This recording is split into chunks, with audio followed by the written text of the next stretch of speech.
എല്ലാവർക്കും Sreelakshmi Suneesh official YouTube ചാനലിലേക്ക് എല്ലാവർക്കും സ്വാഗതം.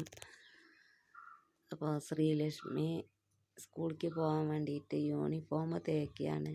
യൂണിഫോമൊക്കെ ഞാനായിരുന്നു തേച്ച് കൊടുത്തിരുന്നത്. എല്ലാ കാര്യങ്ങളും ഞാൻ തന്നെയാണ് ചെയ്ത് കൊടുത്തിരുന്നത്. അവർക്ക് സ്കൂളിലേക്ക് ബാഗും കൊണ്ട് പോയാൽ മതി. എല്ലാ കാര്യങ്ങളും ചെയ്ത് കൊടുത്തു സ്കൂളിലേക്ക് പറഞ്ഞയക്കുന്നതാണിത്. അപ്പോൾ തന്നെ സ്വയം ചെയ്യാണ്. സ്വയം ചെയ്യൽ കഴിഞ്ഞു. കുളിക്കാനായിട്ട് പോവുകയാണ്. അപ്പോൾ കുളിച്ചിട്ട് വേണം ചായ ഉണ്ടാക്കാൻ. നമുക്ക് ഒരു നെയ്ത്തേങ്ങ വഴിപാടുണ്ട്, അത് കൊടുത്തയക്കാൻ ഉള്ളതുകൊണ്ട് കുളിച്ചതിന് ശേഷമേ ചായ കുടിക്കലുള്ളൂ. നമ്മൾ കൊടുത്തയക്കുന്ന കാര്യങ്ങൾ വൃത്തിയിൽ കൊടുത്തയച്ചിട്ടില്ലെങ്കിൽ നമുക്ക് അതിൻ്റേതായൊരു ബുദ്ധിമുട്ട് തിരിഞ്ഞടിക്കും. ഞങ്ങൾക്കിപ്പോൾ രണ്ടാൾക്കും നല്ല കഷ്ടകാലമാണ്. എൻ്റെ കാല് ഉയർത്ത് കയറ്റി വെച്ചതും കൊണ്ട് കാല് നല്ല കുറവുണ്ട്. ഫസ്റ്റത്തെ 2 ദിവസം നല്ല നീരുണ്ടായിരുന്നു. വലിച്ച് വിരൽ നിവർത്തി സ്ട്രാപ്പ് ഇട്ടതുകൊണ്ട് നല്ല വേദന ഉണ്ടായിരുന്നു. 2 ദിവസം നല്ല വേദനയായിരുന്നു. ഉറങ്ങാൻ പറ്റിയില്ല. കാരണം അത്രയും പിടിച്ച് വലിച്ച് നിവർത്തിയിട്ടാണ് അവരിട്ടത്.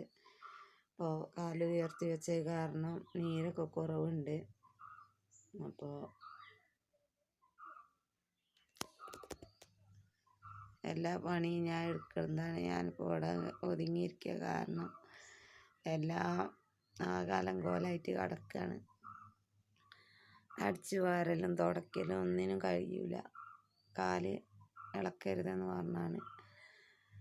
അപ്പോൾ അതാ തുണിയാളും ഇതൊക്കെ ആകെ അലങ്കോലായിട്ട് കിടക്കുകയാണ്. തുണിയാളൊക്കെ കഴുകലാണ്. ഒന്നും കഴുകാൻ വയ്യ. അപ്പോൾ അങ്ങനെയൊക്കെയാണ് കാര്യങ്ങൾ. അപ്പോൾ ശ്രീലക്ഷ്മി എന്താ നോക്കണത്? അത് കഴിഞ്ഞിട്ട് ഇതൊക്കെ കഴിഞ്ഞിട്ട് ചായ വെക്കണം കേട്ടോ. ടൈം ടേബിളൊക്കെ നോക്കി വെച്ചതല്ലേ. ഞാൻ പോയി കുളിക്കൊക്കെ ചെയ്തോ, എന്നിട്ട് ചായ ഉണ്ടാക്കണം. അപ്പം അങ്ങനെയൊക്കെയാണ് കാര്യങ്ങൾ. അപ്പോൾ